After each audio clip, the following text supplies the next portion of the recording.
سب سے بڑھ کر تو شوہر، او آبائہن، اور یہ آپ نے باپ، اچھا باپوں میں نوٹ کی دی، باپ حقیقی ہو، اخیافی ہو، اللاتی ہو یا رضاعی ہو، یہ چاروں قسم کے باپ اس میں شامل ہوں۔ جس عورت نے دودھ پلایا تھا اس کا شوہر بھی باپ بن گیا۔ او آبائے بعولتہن، اپنے شوہروں کے باپ، یا ابنائہن، ان کے اپنے بیٹے، بیٹوں میں بھی آئیں گے چاروں، اللاتی، اخیافی، عینی اور رضاعی۔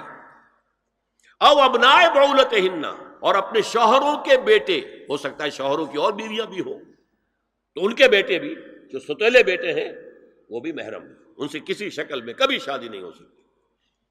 او اخوانہن، یا ان کے بھائی، او ابنائہن، یا اپنے بیٹے، او ابنائے بعولتہن، یا اپنے شوہروں